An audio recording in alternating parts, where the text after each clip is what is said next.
একটু নিচে করে আমি আসলে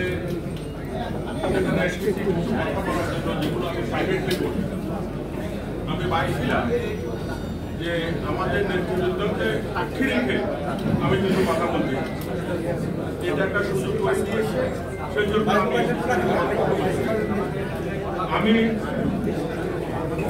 আমি একটা কথা বলতে চাই। আজকে তো 7 নভেম্বর, 7 নভেম্বর আজকে না, এটা কিছুদিন আগে শহীদ প্রেসিডেন্ট জিয়াউর রহমান সংবিধানে বিসমিল্লাহির রহমানির রহিম স্থাপন করেছিলেন এবং প্রতিটা কাজের শক্তির উৎস হবে আল্লাহর উপর নির্ভরশীলতা। ওটা উনি স্থাপন করেছিল, উনি লিখে গেছিলেন, সেটা পরে ফেলে দেওয়া হয়েছে। তো আমি জাতীয় নেতৃবৃন্দের কাছে অনুরোধ করব ওই আওয়াজটা একটু বড় করে তুলুন যে এখানে শহীদ প্রেসিডেন্ট জিয়াউর রহমান যেটা এখানে রেখে গেছিলেন সেটা পুনঃস্থাপন করতে হবে। সেকেন্ড পয়েন্ট হচ্ছে, আমি যেটা বেগম খালেদা জিয়া এখন আপনাদের সামনে বাইরে আছেন, উনি আপনাদের বড় নেতা, নেত্রী, দেখেন নেত্রী, লক্ষ কোটি মানুষ ওনাকে শ্রদ্ধা করে। 1972 সনের সংবিধান উনি চাননি, এটাকে এমনভাবে তৈরি করা হয়েছে যেটা শুধু স্বৈরতন্ত্রকে প্রবণ করার জন্য। সেই 72 সনের সংবিধান রেখে আমার কাছে মনে হয় না কিছু করা যাবে এখানে।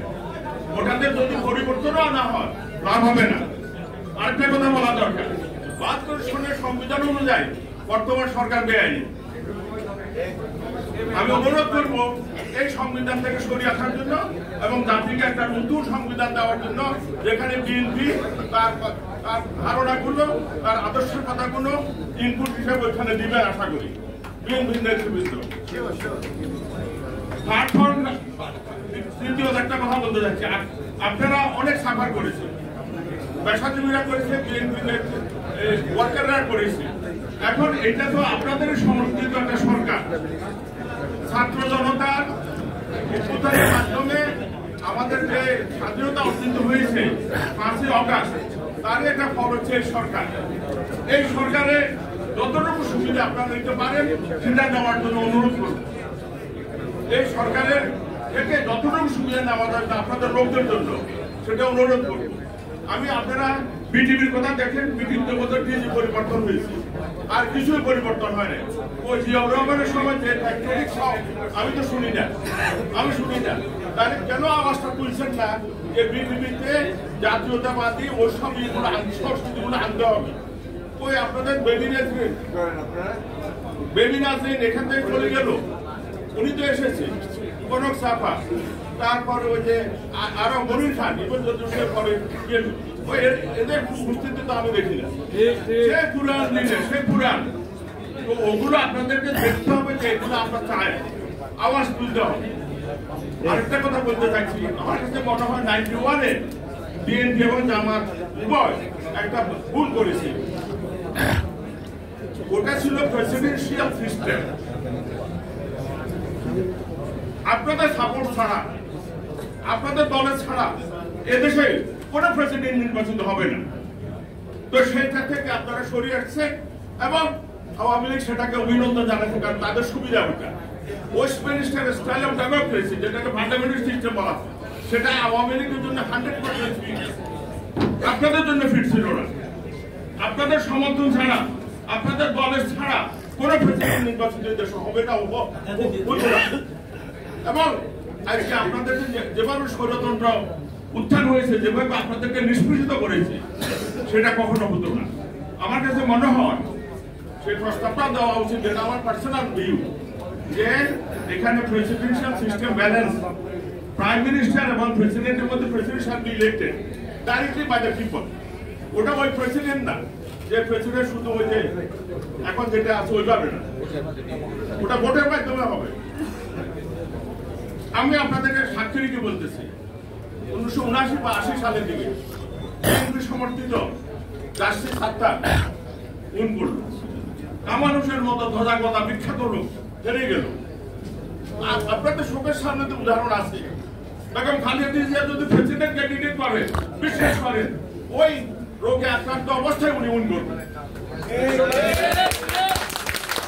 এই সুযোগটা কেন আপনারা হারাচ্ছেন? আপনারা বলেন যে কনস্টিটিউশনে এটা প্রেসিডেন্সিয়াল সিস্টেমে হওয়া উচিত। তার স্থায়িত্বের জন্য প্রয়োজন, দেশের জন্য প্রয়োজন। আর না হলে আজকে আপনারা হয়তো বলতে পারেন যে আপনার মেজরিটি পাবেন, যদি না পান তখন কি হবে? কয়েকটা দল তো প্রফেশনাল রিপ্রেজেন্টেটিভ থাকছে, প্রফেশনাল রিপ্রেজেন্টেটিভ ধরে নিলে আমরা 40% পাইলেন, তো 40% আপনার মেজরিটি হচ্ছে না, ওদের উপর নির্ভর করতে হবে। আনুপাতিক নির্বাচনে ওদের উপর নির্ভর করতে হবে। শেষ পর্যন্ত বারবার সরকার ভাঙবে আর আসবে। আমার কাছে মনে হয় ওটা একটা ভুল সিদ্ধান্ত হবে আপনাদের জন্য। ওই আনুপাতিক ওটা ফেভার করবে যারা এখন নাই, ওই সেই সরাসরি মধ্যে।